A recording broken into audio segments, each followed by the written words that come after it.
Good morning, everyone. I am here for another fun-filled Bible time with Kelly. I realized that I had finished the portrait of Dinah just a little while ago and never got the chance to tell you more about her story, and so I wanted to take a moment to do that. So the story of Dinah starts in Genesis 34. It's actually entitled the copy of the Bible that I read, which I think kind of puts the story very delicately.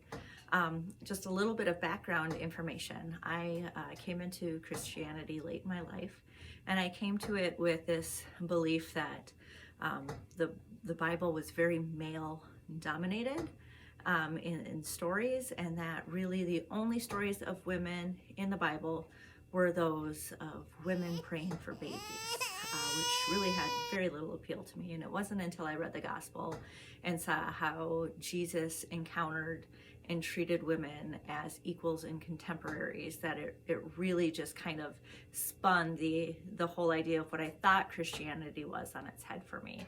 And so I started reading through the Bible and immediately encountered amazing stories of women, one of which was Deborah and Jael, that I already stitched. And if you haven't seen that video, you should go do that so you can learn that story, because it is badass.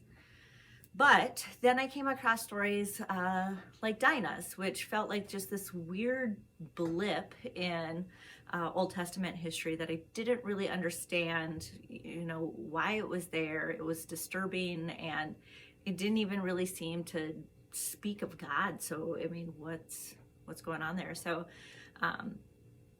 I read through this again not too long ago when I was just kind of researching again the different stories that were there. And this one really struck a chord with me because at the time, it hadn't been very long after the Emily Doe and Brock Turner saga. And so I decided that I really wanted to do a story around this. But then I really got thinking about how I really want to tell the story of a lot of the biblical women, and to show people how closely related that we are to that time, that it isn't really fantasy and far-fetched, that unfortunately, for good or for bad, many of our experiences are similar, but there is beauty sometimes buried in these that shows us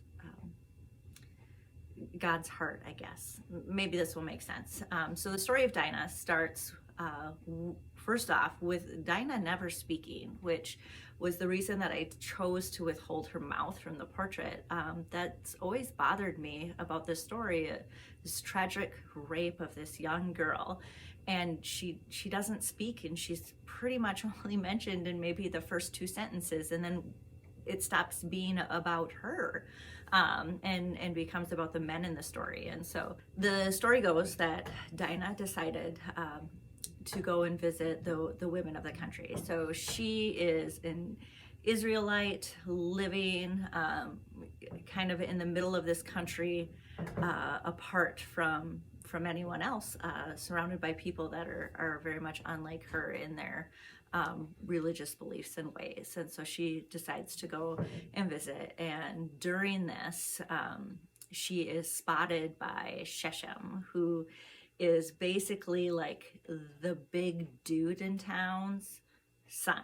So privilege all up over that.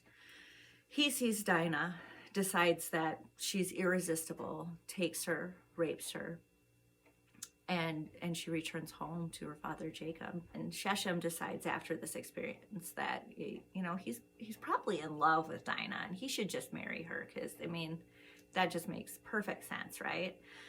So he and his father go to Jacob and say, we must have her. We have to make her Shechem's wife. Like, this will be great for our relationships moving forward. You can have our daughters, we'll have some of yours, like we'll all like share and mingle and life will be great. And Jacob doesn't say much other than he wants to wait for the return of his sons who are out in the fields. So they come back, and we hear about particularly Simon and Levi, Dinah's brothers, who are appalled by what has happened. Not only has this man defiled their sister, he now has the gall to want her as a wife, and to go against so many things that they believe in. I mean, Israel was a tribe unto itself, a chosen people of God, and here were these foreigners taking advantage and raping their sister, and then wanting to just make amends and make everything great. And so they were not really kosher with this. So they decided, okay, we're gonna ask a huge price then, if that's what you want, because here Dinah, her life has basically ended. She's not good enough to be anyone's wife now. So there's really very little choice that they have for her. And this has been a great dishonor on their family, which I know is all sorts of messed up, and that's a cultural thing we have to set aside. But this is maybe a way of kind of restoring Dinah's honor. And so they decide that they want to ask that not only does Shechem and his father become circumcised like the Israelites, but that all of the men of their village would do this. And not to be deterred, Shechem somehow manages to convince everyone this is a great idea. Again, we can, swap daughters and all of this, share land and riches. So the men of the city decide to go along with it. Dinah's given to Shechem.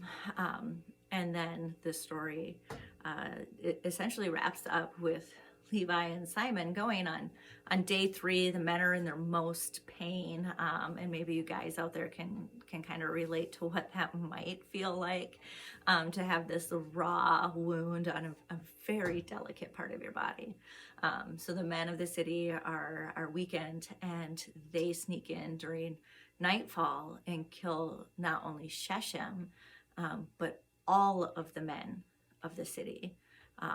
The women and the children wake up and they're wailing because there's just been this massive slaughter. Jacob tells Simon and Levi how disappointed he is about this, and how they have basically caused an even larger dishonor and brought shame upon them, and now they're all gonna have to move. Way to go, Simon and Levi. And that's it. Like, the story ends, and it was just so weird to me of like, what the heck am I supposed to do with this? And I found myself feeling kind of bad for like all the guys in the cities. Like, Shechem's a prick. Well, I'll agree on that. That's not cool, and I'm not super sad for you, but like, what is going on here? And where is even God in this story? Like, he's sucked people into the ground and punished people for what felt like far less. And then the Brock Turner and Emily Doe story happened. And it really kind of resonated with me. I'm not sure if you remember the story, but essentially we have this prestigious white male swimmer who defiled an unconscious girl who had been drinking at a college party. And he basically got off with, I think it was like 6 months, because we were really concerned about ruining his swimming career. So, like most people, I think I was appalled. Like, why do we care about this young man's future and his swimming records when this woman has been put through so much, and then he's not even punished for it. And all of these conversations about rape culture started up, and debates, and having this judge removed. So I decided that I really wanted to use that story of Emily Doe to kind of contradict this story of Dinah, and what are the similarities, what are the differences. And I feel like in both stories there's this part of society, and like I said, I was guilty of it too, that almost wants to feel bad that this mistake that happened, as I believe Mr. Turner called it, is enough to ruin an entire life, because he did have quite a number of people, unfortunately, who felt that this was fine. All the excuses of, well, she was drinking and she shouldn't have been there, and maybe she kissed him, and all of these things that make it seem like this is appropriate. And funny enough, wouldn't you know, historians have done this very same thing to Dinah, going on about how, well, her mom Leah was maybe a little sketchy, she could be promiscuous like her, although the Bible is very clear about calling out prostitutes, and not afraid to name those women who are. And no mention is ever made of this being the case of Leah and Dinah.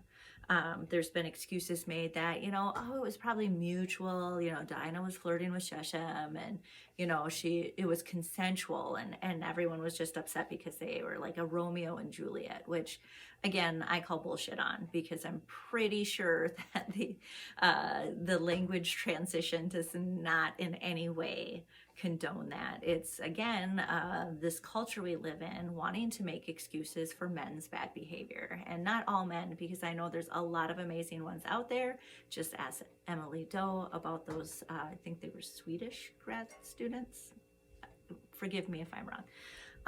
Anyway, so the big thing that I could find as kind of the difference in this was the mass killing. I mean, let's just throw it out there. It's the elephant in the room. Like, everyone slaughtered. What the hell? But then I started to think about that, and in my research, really started to look at this differently. Like, maybe there's a reason that God didn't say anything and punish Simon and Levi for this. Maybe God was okay with that. And why would God be okay with that? The Old Testament's a bloody book, so we know that there are definitely times in which God is okay with taking out cultures. And usually when he's taking out a different culture, the Philistines or whomever, it's because they are a non-God-fearing people. The story of Sodom and Gomorrah is very popular, and just kind of looking at wiping out the sin from the earth. It's been his thing since the flood. That's what he does, or what he did. And so, is this God's way of wiping out a people that are okay with rape and marriage? Is this a people who had their own rape culture and this excuse for just taking whomever they wanted or desired?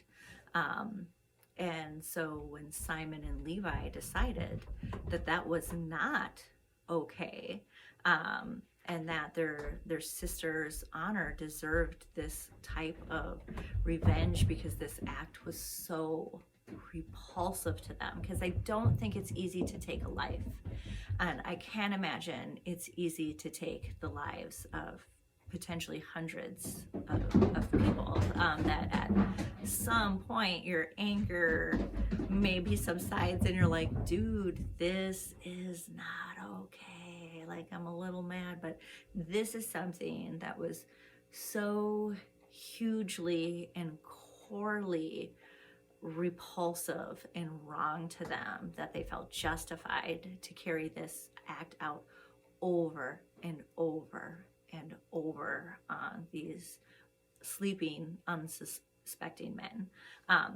Do I condone the deceit that went into this? No.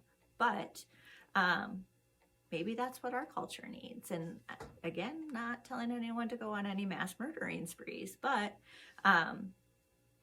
maybe we need to get to the root of our rape culture, and we need to murder it. We need to burn it out.